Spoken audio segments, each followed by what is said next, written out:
Illuminate yourself, align with current affairs, have facts, and be reasonable.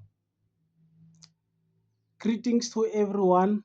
On this video, we are going to talk about the ad hoc committee work on General Phahlane. Fellow South Africans, I want to start first by asking this question. Previously, we have played a video in regard to people that are saying Peter Groenewald must be the president of South Africa because black people have failed. I want to ask you a question.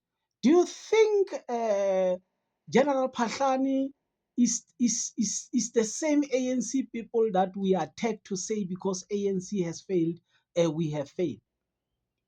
Have you heard how qualified is that man? Have you heard how he articulates his situation? Now you're facing a person that is supposed to make our own government to succeed, being peddled and being removed from the position for selfish reasons. How many of the people that are black South Africans have the same capacity as General Phahlane, that are not aligned to ANC at all?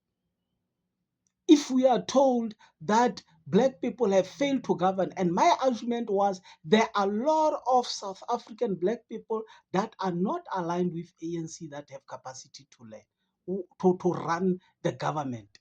Tell me, what do you think?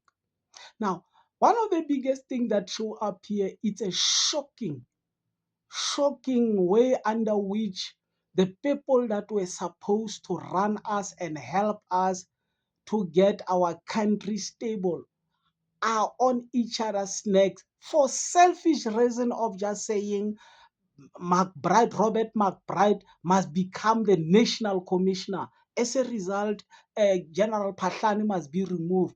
And all those accusations that include that he's supposed to be forced to buy the camera.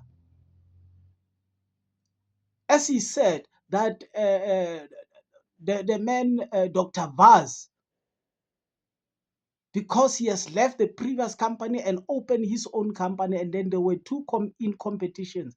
Now his camera was approved, and as a result, it was a must that they must buy, even though the period of buying of which was it must be within 1 year has not expired, but he was forced, he must buy. And he's a man from Germany using a South African company to make sure that he siphoned 92 million rands from the coffers of the taxpayers in South Africa. Good people, this country have good men and women that wants to do the job the right way, but also are the people that are selfish and wants to see themselves controlling things and then destroying all the good and well-planned structures in the country. And we can also find out that General Phahlane is giving the view that most of the things happen after 2007 when Jacob Zuma became the president of ANC at Polokwane conference. That is where most of the things started, and they changed. The same sentiments that is given is the same sentiments that General Nhlanhla Mkhwanazi has told us about. And I want us to also look into the evident leader, Norman Arendse.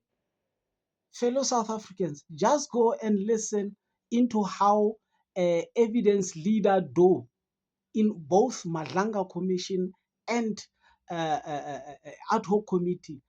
Norman Arendse was not leading evidence. When you lead evidence, you want the clarity on what he is saying.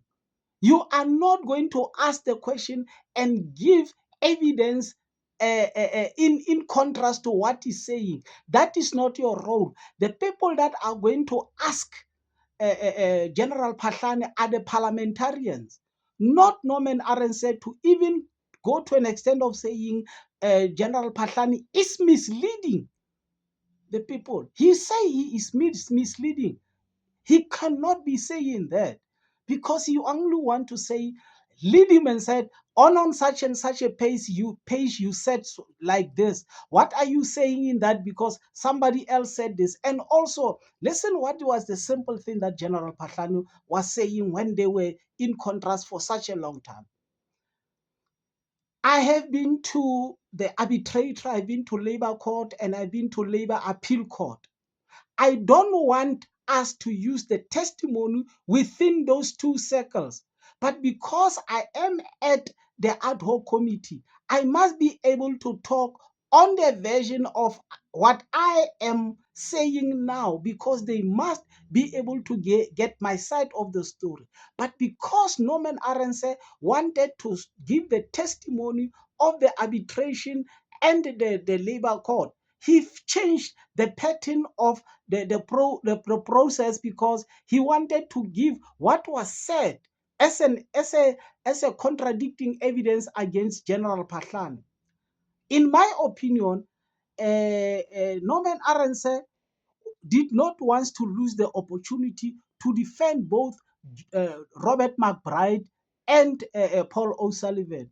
And then also remember, in the notion of saying, when Julius Malema asked the question, can a person that is the accused accompany the investigators to the crime scene?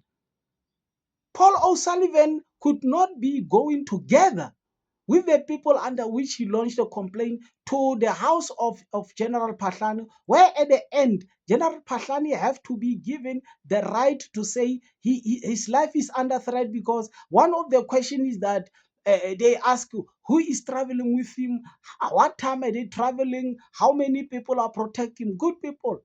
And then at that time, Paul O'Sullivan is not even in the police system. He's not even a policeman, but he's got the right to ask those questions in the person, a statesman that has been suspended or put aside for doing good job, for refusing to comply with the wrong things, of which one of them was General Pahlani refused to give money for the protection of the man. The man called Monareng is the man that is a witness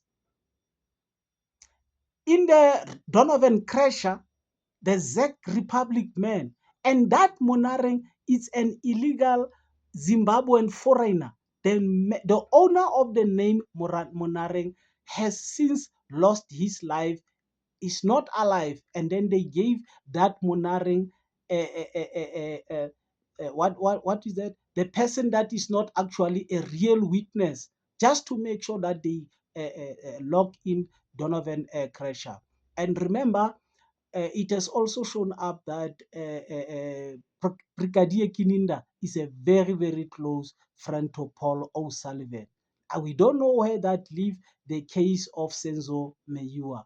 What do you think about this shocking revelations on how individuals are controlling our police system, and our safety is put under serious danger? Let's hear what you say on the comment section. Thanks you for watching the video till the end.